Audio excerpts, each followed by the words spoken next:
జై శ్రీమన్నారాయణ. అందరికీ నమస్కారం అండి. మనకు 12 నెలలు ఉన్నాయి. ఆ 12 నెలల్లో ఏ నెలలో ఎవరెవరు పుట్టారు, వాళ్ళ లక్షణాలు ఎలా ఉంటాయి, వాళ్ళ జాతక ప్రభావం ఎలా ఉంటుంది అనేది ఇప్పుడు ఈ వీడియోలో ఈ విషయాన్ని తెలుసుకుందాం. ప్రతి ఒక్కరూ కూడా చివరిదాకా వినండి. ఇంగ్లీష్ క్యాలెండర్ ప్రకారము జనవరితో మొదలవుతుంది కదా, అలాగే తెలుగు నెలల ప్రకారము చైత్రమాసంతో మొదలవుతాయని అందరికీ కూడా తెలిసినటువంటి విషయమే. మరి ఏ మాసంలో పుడితే ఎలాంటి లక్షణాలు ఉంటాయో, వాళ్ళ జాతక ప్రభావం ఎలా ఉంటుందో ఇప్పుడు ఈ వీడియోలో మనం తెలుసుకుందాం. మొట్టమొదటగా చైత్రమాసంలో పుట్టినటువంటి వ్యక్తులు బలంగా ఉంటారు, పుష్టిగా ఉంటారు, త్వరగా ఏ విషయాన్నైనా కానీ త్వరగా నేర్చుకుంటారు, ఔపాసన పట్టేస్తారన్నమాట. అలాగే రెండో నెల వైశాఖ మాసంలో పుట్టినటువంటి వ్యక్తులు మంచి వ్యక్తిత్వం కలిగి ఉంటారు. ఎవరికైనా కానీ ఉపకారం చేసేటటువంటి స్వభావం కలిగినటువంటి వాళ్ళు మంచి ఉత్తములుగా ఉంటారు. వీళ్ళు జ్యేష్ఠ మాసంలో పుట్టినటువంటి వారు తెలివి గలవారై ఉంటారు, తెలివితో ఉంటారు, చాలా చక్కగా ఉంటారు. అలాగే ముందు చూపు ఉంటుంది, భవిష్యత్ కార్యాచరణ ప్రణాళికను చేసుకుంటారు వీళ్ళు, ఆ విధంగా వీళ్ళు ఉంటారు. అలాగే 4 ఆషాఢ మాసంలో పుట్టినటువంటి వారు కష్టాలకు బెదరక, కష్టాలు వస్తాయి కదా, అది సహజమే కదా, అటువంటి వాటికి బెదరగా, సుఖాలకి కూడా పొంగిపోక సమస్థానంలో ఉండి సమానంగా ఉండి అనుకున్నది వాళ్ళు సాధిస్తారు. ఏ కార్యక్రమానైనా వాళ్ళు చేయదలుచుకుంటే ఆ కార్యక్రమం పూర్తయ్యే వరకు కూడా వదలరు, దాన్ని నిర్విఘ్నంగా సాధిస్తారు, ప్రయోజనాన్ని పొందుతారు. ఈ స్వభావం వాళ్ళది. అలాగే శ్రావణ మాసంలో పుట్టినటువంటి వాళ్ళు ప్రముఖులు అవుతారు, మంచి మంచి పదవుల్లో ఉంటారు, మంచి మంచి ఉద్యోగాల్లో స్థిరపడతారు, అలాగే సమాజంలో గౌరవ మర్యాదలు పొందుతారు.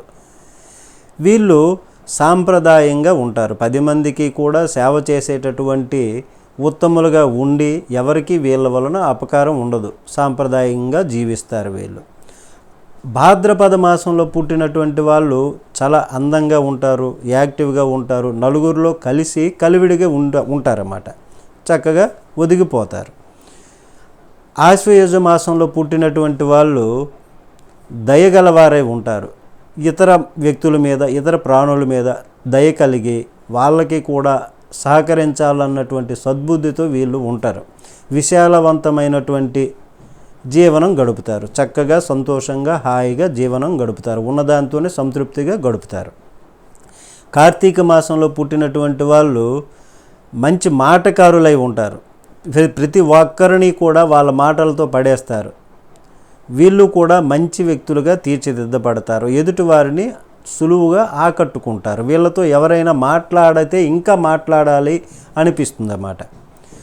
మార్గశిర మాసంలో పుట్టినటువంటి వాళ్ళు పరిశోధనల్లో ఏదో ఒక విషయాన్ని తెలుసుకోవాలి అంటే ఆ విషయం ఎక్కడ పుట్టింది, ఎలా పెరిగింది, ఎక్కడ సమాప్తి అయ్యింది, దానిలో ఉన్నటువంటి లోటుపాట్లు, ఇట్లాంటివన్నీ పరిశోధనలు చేస్తారు. ఎక్కువ ప్రాంతాలను వీళ్ళు సందర్శిస్తారు, యాత్రలు చేస్తూ ఉంటారు. అలాగే పుష్యమాసంలో పుట్టినటువంటి వాళ్ళు రహస్యాలను, వాళ్ళలో ఉన్నటువంటి రహస్యాలను చెప్పకూడనివి ఎవరికి కూడా చెప్పరు, వాళ్ళలో ఉంచుకుంటారు. బాగా సంపాదన పరులవుతారు, సంపాదన మీద దృష్టి పెడతారు. మాఘమాసంలో పుట్టినటువంటి వాళ్ళు చదువు అంటే చాలా ఇష్టం.